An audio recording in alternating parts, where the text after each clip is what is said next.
Vous proposez d'accueillir sans réserve toutes les émotions. C'est ainsi qu'elles se libèrent dans le silence de la personne. Vous pouvez me parler un peu de ce point de vue, du point de vue caché. C'est pas vraiment une proposition, mais on peut dire, on voit que généralement l'émotion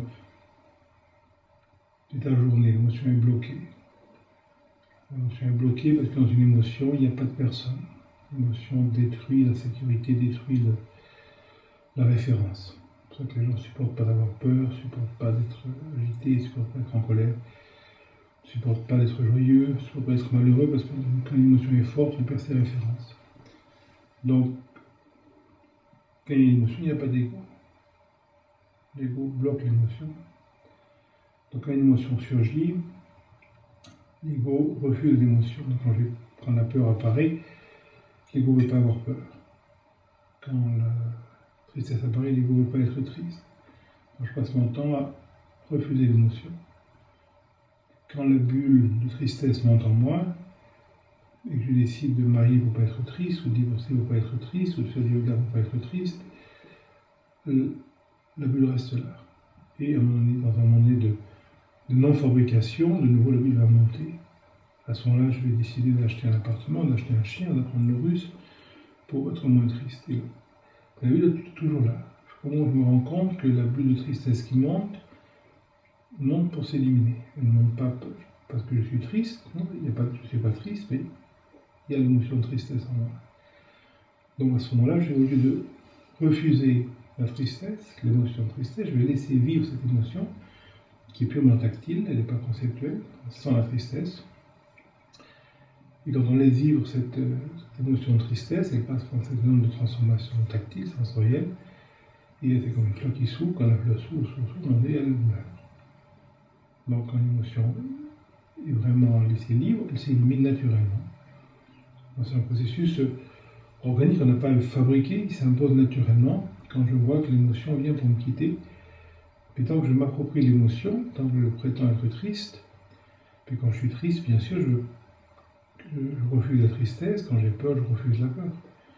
Et quand je me rends compte que j'ai pas peur, mais je sens la peur, voilà, la peur peut monter, une peur qui monte, une peur qui se libère.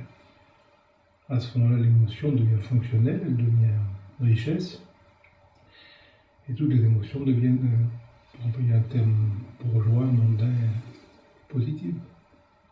Il n'y a pas d'émotion négative. C'est pour ça que les enfants jouent à se faire peur, c'est pour ça qu'on va dans des montagnes russes pour avoir peur, c'est pour ça qu'on saute d'un pont avec une élastique à la cheville pour avoir peur. La peur est joyeuse quand on n'a pas peur. La tristesse est joyeuse quand on n'est pas triste. Comme si vous allez voir Rigoletto à l'opéra, à la fin vous êtes triste quand sa fille est assassinée, vous pleurez, et quand vous sortez de la vie c'était magnifique. C'est magnifique de sentir la tristesse quand on n'est pas triste. Donc, toutes les émotions sont ultimement positives, ramènent toujours à la tranquillité, à l'écoute, sauf quand on s'approprie l'émotion, parce que quand je suis triste, je refuse la tristesse, donc je la bloque. Puis quand je sens la tristesse monte et se libère, me ramène à la joie. Quand je sens la peur monte, se libère, me ramène à la joie. C'est pour ça qu'on aime prendre des risques physiques, etc. Parce que la peur est belle quand on n'a pas peur. C'est la même émotion, la peur. Si je m'approprie la peur, je ne peux plus bouger. Si je sens la peur, je suis plus rapide. C'est la même peur. Quand la peur, l'émotion attrapée par l'ego, c'est une émotion qui fiche, qui bloque, qui ne se libère pas. L'émotion ressentie, c'est une émotion qui se libère, qui ne laisse pas de traces. Celui qui a peur va toujours se souvenir de quand il a eu peur. Celui qui sent la peur va jamais y repenser. Parce qu'une émotion est finie.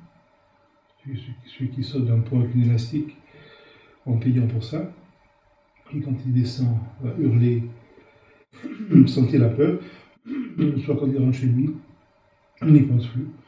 Celui qu'on va jeter du pont, qui a la même peur de la descente, s'il ne s'écrase pas en bas, 30 ans après, il va encore y penser.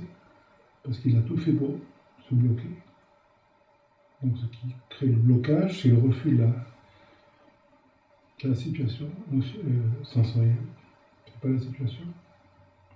Donc c'est dans ce sens-là qu'on dit, sur un certain plan, laisser vivre l'émotion.